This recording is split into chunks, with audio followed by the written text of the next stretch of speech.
ለመልፋት ለመጣረም እኮ እድል ያስፈልገዋል። አንዳንድ ጊዜ እኮ ለዛም ላትታደር ትችላለህ። እድል አንድ አግኝቻታለሁ በ1500 ያቺ እድል ግን ሁሌ አትመጣም ካልሰራ ካልለፋ ካልወጣ ካልወረድክ። ያቺ ዋን ታይም ነች።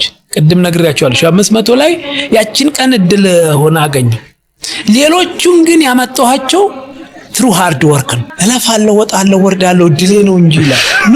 ኖ ዌይ አሁንም መልፋት መጣር መጋር ነው ያለበት። ኦፍ ኮርስ ተሳካለት እንዲሳኩ ለስኬት ምክንያት ደግሞ ሆኑት 75-80% ሃርድ ወርክ ነው።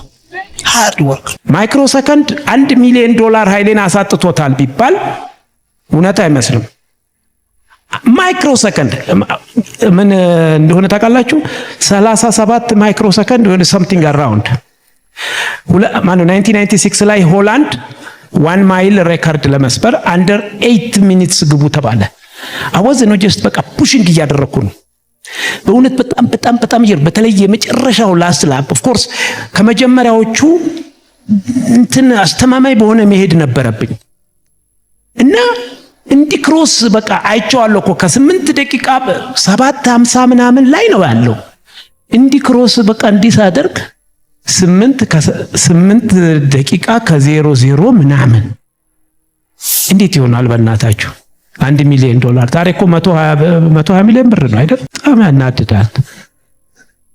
እንዴ እኮ ምናለ እኔ አሁን እዛ ጋር እንደዚህ እንኳን ራሴን በፈጠፍጠው ምን አባት ይሆናል? ቆሰል ይደዳል አይደል እንዴ? ምን ችግር አለው? አንዴ አይስ ኦቨር ከሰከንድ በታች ከሰከንድም ከግማሽ ሰከንድ በታች። እስቲ እንግዲህ ሰዓት እንቺ ብልቅ ጥልቅ ምትል የለችም አይታችኋታል አይደል? በሷ እኮ ነው የተጫወቱብኝ።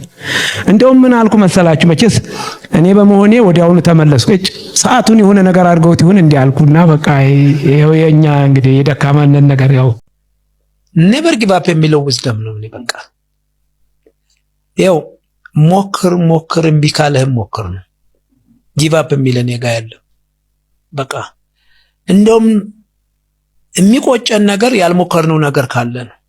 የሞክረኑ ካልተሳካ እንዳይቆጭን። ስለዚህ ደጋግመን ተስፋ መቁረጥ በኔ ጋር ቦታ የላት። የኔ ዊዝደም እሷ ነው ተስፋ መቁረጥ የምትባል። ለዚህ ነው ሲድኒ ኦሎምፒክ ላይ ፖል ተርጋት እኮ አሸንፏል። ያቺ ተስፋ ያለ መቁረጥ ፖሊሲ እንትኔ የውስጥ እንትን ያቺን ወርቅ ያማረች ወርቅ ሜዳሊያ እንዳገኝ አደረገኝ። ስለዚህ እኔ ለሌሎች ወገኖቼ ተስፋ መቁረጥ የሚባል ራሱ ቁረጡበት። ያው ቢዝነስ ሁሌ ውድድር ነው።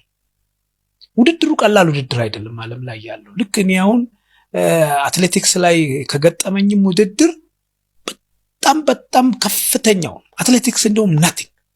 አሁን ቁጭ ብዬ ሳስበው ሳሾፍ ነው የኖርኩት በአትሌቲክስ። ምክንያቱም ሲሪየስ ነው የምልህ አትሌቲክስ አሁን ነው በጣም ታፍ ውድድር። አሁን በቃ የአትሌቲክስ እኮ ትሮጣለህ፣ ታሸንፋለህ፣ ወይኔ ሪከርድ አልተሰበረም ብለህ ትቆጫለህ፣ ወይ ደግሞ ስትሸንፍ ወይኔ ቆይ እንገናኝ ብለህ ትወጣለህ። ይሄኛው አይለቅህም። መኝታህም ላይ ስትመተኛ ይመጣብሃል። ጠዋትም ማታም ተከትሎክ ይሄዳል። እና ቢዝነስ ቀላል ውድድር አይደለም። እኔ እንግዲህ ቢዝነስ ኢትዮጵያ ውስጥ ኦፍ ኮርስ ባለቤት ሲሞት ብዙ ቢዝነሶች ይሞታሉ። ባለቤት ደግሞ እንዴት ሞተ ያልከኝ እንደሆነ ያው በስጭቱ ደም ብዛቱ ይገለዋል። አላወቅንም። እኔ አሁን ሰው እከሌ የሚባል እንዴት አይነት ባለሀብት በእናትህ አለፈኩ ምን ሆኖ እንደው ቁርጥ ነው ያለው ይላል። በምን ቀረ? ደም ብዛቱን ማን ቼክ አደረገው? በምን መጣበት ደም ብዛት? እና አብሮ የሚሞቱ ነገሮችን አናስተውልም። በቃ ከሌ ነው ሞቷል ተው በቃ አይደለም።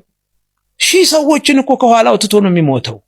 እና እኔ በዚህ አጋጣሚ እኔ እንኳን ብዙ አንድ ደስ የሚለኝ ነገር ያው ጠዋት ተነስቼ ጅው አረጋለሁ። አሁንም ትሮጣለህ? አዎ ስቲል ግፊት አለች እኮ ግፊት ወረበለ በእናትህ። አሁን እኮ የምናገረው ራሱ ገፋ እያለ